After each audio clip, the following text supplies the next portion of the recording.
Good afternoon, everyone. My name is Ann Winkle, and this is my presentation for Module 6 over communicating and advocating for school community needs. And here we go.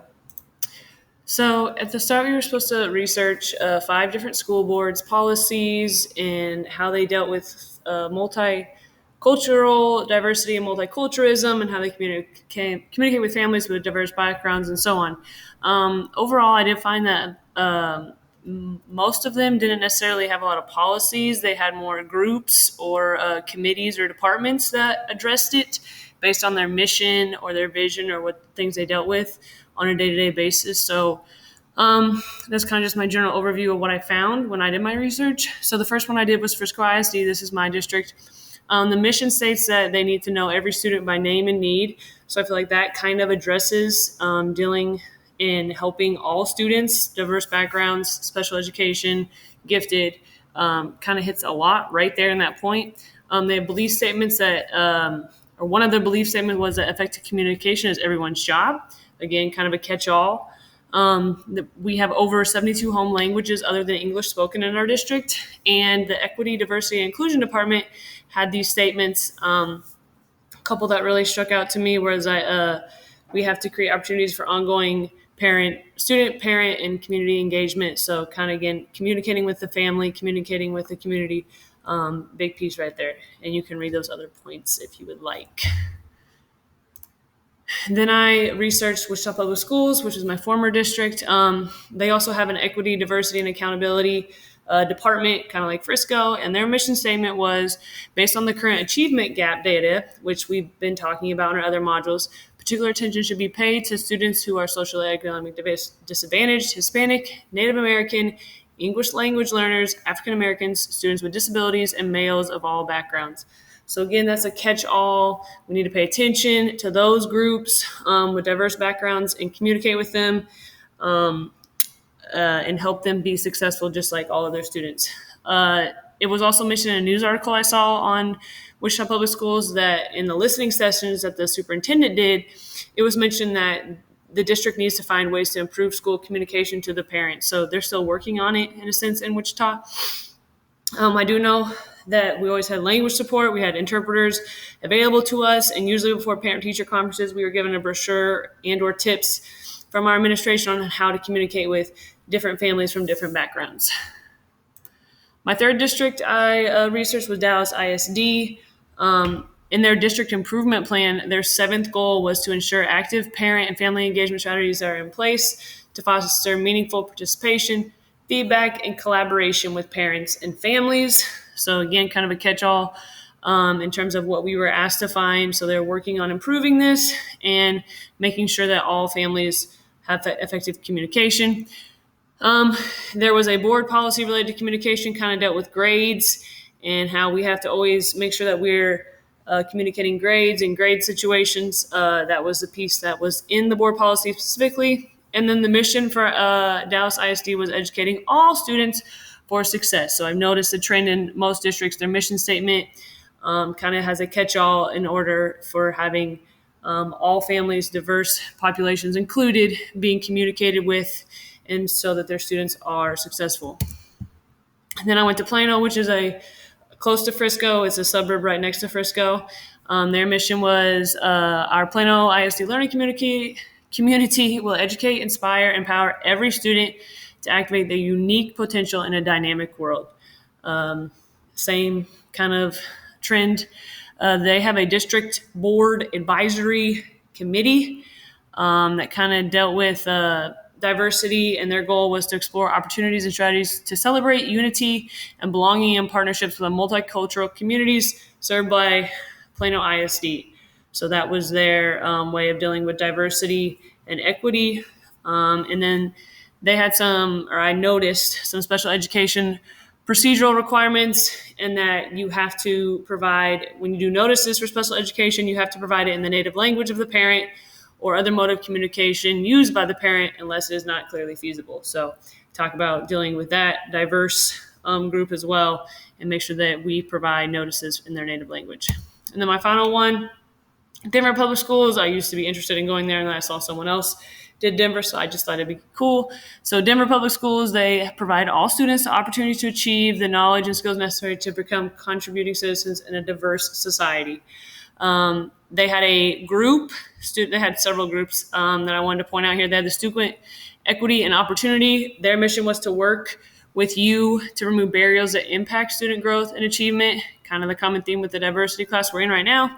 They had Family Constitutive Services, and that was to provide services to families, schools, and community members who need assistance with accessing school and district resources, addressing concerns, and building skills to be strong partners in students' education. I feel like that in itself talks about communicating and helping teachers and parents learn about how to use each other to address concerns and build skills so that the students have a great education.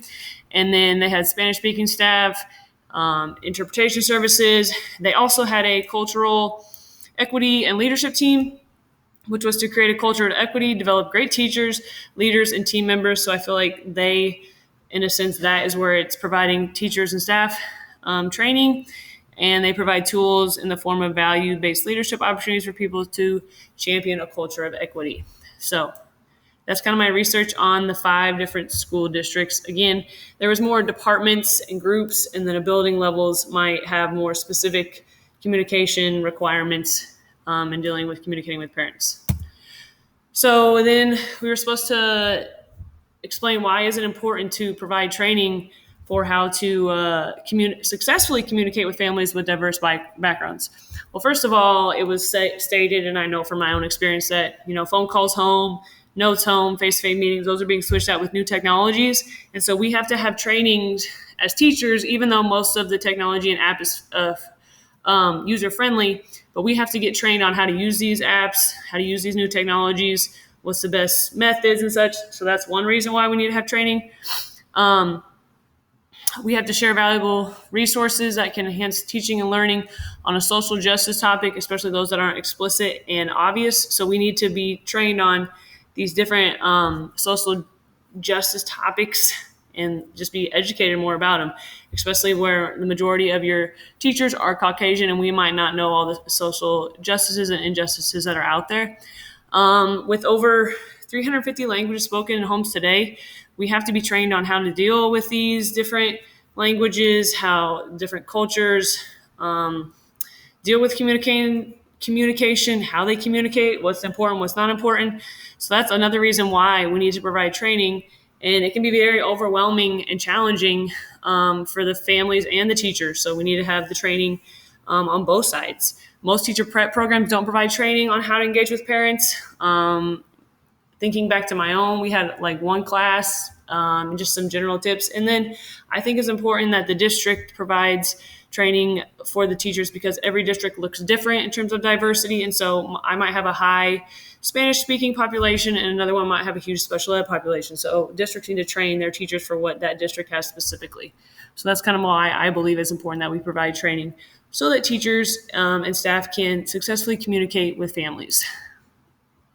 Some of the methods and technology from the research, it was big on at the beginning of year that use the methods of you got to get to know your families, you got to get to know your students.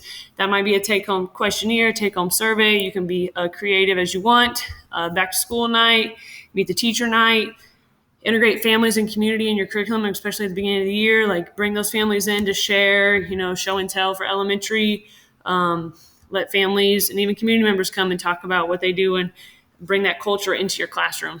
And then technology, there's so many out there. Some of the research that in this module mentioned Class Dojo. I've used that before.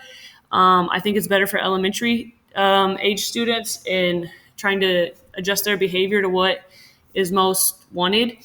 Spotlight was mentioned, Remind app. I use that a lot. It's great. It's easy. Even my administration uses it for teachers. Seesaw was big in elementary schools in my old district in Wichita. And then there was a whole article about talking points, which I really liked. It was kind of this huge platform. And it was like kind of a blueprint to communicating with families. It prompted families and the teachers, reminded them if they hadn't communicated in a while. It was kind of just a cool platform in itself, and it also had different languages, which I'm sure all of these do at this point. But I really liked talking points. I'm gonna have to look into that. That was one that one article mentioned. Some methods and tips for communicating with families of diverse backgrounds and all families in general. There's millions. We could go on for days on these, but here's some that I really liked. Maintain etiquette. Don't ever get too comfortable with families. And, always use ma'am, miss, sir. Unless they say, hey, it's okay, you can call me Grace or whatever their first name is, but make sure you remain that etiquette and keep it formal and professional. Use their home language, use your interpreters if your district provides them or yourself. Try to avoid slang and be careful with humor. All cultures see humor differently. Some people in general are just more sensitive and don't quite get humor, and your humor might not be that great. As a district or a school, have a family engagement team. When I become a school leader, I hope to kind of have that. Make sure you have teachers, administration, and family members and community members on your family engagement team. Use varying communication techniques. I know that I just talked about all those apps, and those are good, but don't forget to go back to the old school ways of face-to-face. You're in the carpool line and you see a parent, say something to them if you're dealing with their student, good or bad. And even handwritten notes are good. Practice active listening when you're on the phone or in a parent-teacher conference. Take turns back and forth and make sure you use those skills. So this is what I hear you saying. Is this what I hear? Kind of summarize what they say and say it back to them to make sure you're on the same page there. Write things down, either if it's face-to-face. Keep a spreadsheet of when you call, email. Those are always important. Avoid closed questions like just yes or no. Give them a chance to respond and explain, and then always be supportive and be positive.